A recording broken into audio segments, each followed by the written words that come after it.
Hi, this is Roxana for Avid Diva, and today is day 41 of the 100-day challenge. I am sick, so I feel a little funny, and I'm going to try to make this as quick as possible so I can go back to bed. Today is OpEd Monday. It's the day when I put my opinions out there. And I'm going to read to you something that I posted last week on Instagram. And it says, sometimes people get hung up in the silliest things, on the silliest things, I should say. And it is written on the silliest things. I'm a feminist and I like to wear makeup. Wearing makeup does not make me an anti-feminist. If you hire me to put on your makeup and then expect me to charge you less because I'm a woman, then not only are you cheap, you are not a feminist.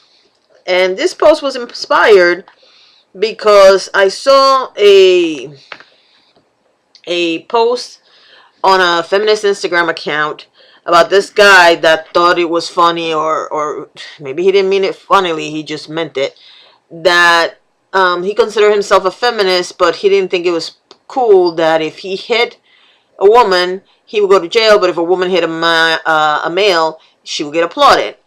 Most of the people on the page immediately said that violence is unnecessary on either side.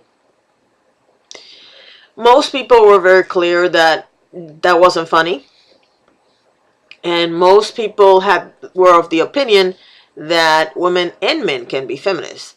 Now, if you go back to the history of feminism, you're going to see that there's a lot of people, men, women, and men, who carried the feminist cause back about more than 100 years. And so the fact that you're a man does not necessarily mean you cannot be a feminist. If you believe that a woman and a man should be treated equally, then yeah, you are a feminist, basically. It's what the natural order of things, if you want to call it that. Well, when I was watching the comments, I did notice one particular person talking about the oppression of women by men. And I thought that was really weird because I don't know what planet this person lives in, but I don't live in a planet. There are places where I've been where men are oppressors to women. I don't go to those places. I hang out with people that are not of that mentality. And I guess this person is surrounded by that kind of mentality. So in her opinion, men cannot be feminists and she wants the space for her and her woman, and that's it. And I thought that was a little strange. And I told her, you know, there's no right or wrong here. Men can be feminists too if they stand for the same thing that we stand for. At which point she proceeded to start rambling about wearing makeup and how she had to wear makeup to look pretty or else she would be deemed as less than, and all this other stuff. And I was sitting, needless to say, after I saw that comment, I decided, you know, I'm not having a conversation with a rational person, so I'm going to stop here. I don't see what makeup has anything to do with whether or not you're a feminist. In fact, I would dare say that this person's idol, which happened to be Gloria Steinem, was accused of being too pro-feminist things. Like, she liked to wear makeup and she liked to look good. And that's a problem because I don't understand what that would be a problem. The same issue that I have with people that call themselves feminists and attack women that decide to stay home to raise children. Now, I think that the whole point of being a feminist is that you have the right to make the decision that works for you. And if you decide to go to a workforce, then you should get paid the same amount of money that a man gets paid. Period. For the same job, obviously. Have I worked in places where that is not true? Yes. Have I stayed in places that work like that? No, I don't believe so. I used to work in a place, and this is on the flip side. I used to work in a place where the position had a certain tag. Let's say this position pays $40,000 a year. It didn't matter if you were a male or a female. That was what you were going to get paid, period. Now, do I think that men are better negotiators than women, and a woman going for that position would probably ask for 35 and the guy would ask for 45 and he would get the 40 and she would stay at 35?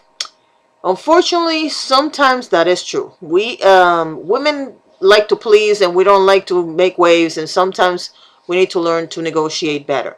Now, that is not the fault of the company. If you lowball your own offer, that's your fault. Men are guilty of this as well, so it's not always the women. I've met a couple of women that if I had to negotiate anything, I would find them and I would make them negotiate it with for me, because they are just ruthless and they will get whatever they want. So that's not necessarily a man woman thing. It's based on your powers of negotiation, and that might make a difference between one salary and the other. However, I have worked, and more recently, in a place where I was, when the economy was really bad, I was getting paid $12 an hour, and I had experience in the place where I was working in the type of work that I was going to do, and somebody that had no experience was making a quarter more than me, based solely on the fact that he was a guy. I didn't find out until at the end, when I was about to leave. Had I found out as soon as I got there, I probably would have quit, because no. But going back to the oppression thing, I think people get oppressed when they want to get oppressed. I mean, we are living in a society right now where you can find people that have common goals with you, and you can, and the economy is improving as much as the media, the regular media, and the politicians want to say it's not. I live in Florida, and I can show you proof that when I got here, this was very, very, very bad.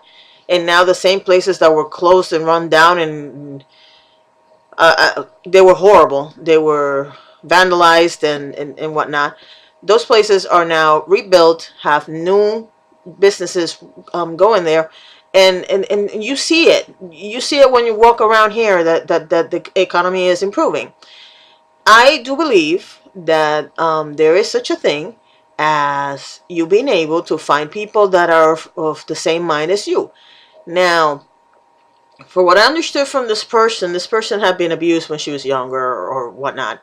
And this is the danger of some people that call themselves feminists.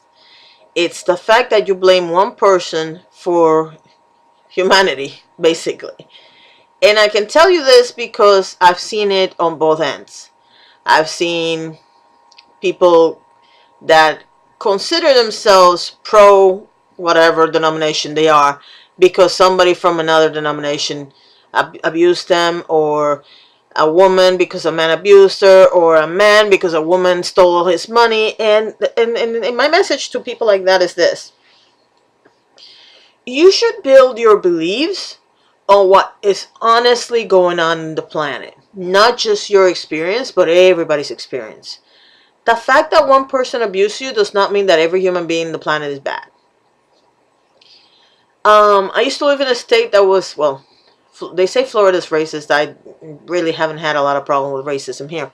But I used to live in another state, which I'm not going to mention the state, and there was some racism. There was some discrimination. I'm a woman. I'm a white Puerto Rican. I'm Hispanic. I have an accent. And there were people that were very racist. And I would just win them over by proving to them that Hispanics are not all bad just because you had a bad experience with a Hispanic. And more than once, I had people come and tell me, I have started to trust Hispanics because of the way you work or the way you do things or whatever. So not everybody is intransigent. I think that's a word. I know it's a word in Spanish. But what I'm trying to say is you have two choices in this life. You can either fight tooth and nail and be as gross as the people that are against you, or you can educate people. It's not always going to work. Not everybody is going to get through the whatever education you're trying to bring. And that's okay too. It's not risky. I can't even. I told you people I was sick. It's not your responsibility to teach them.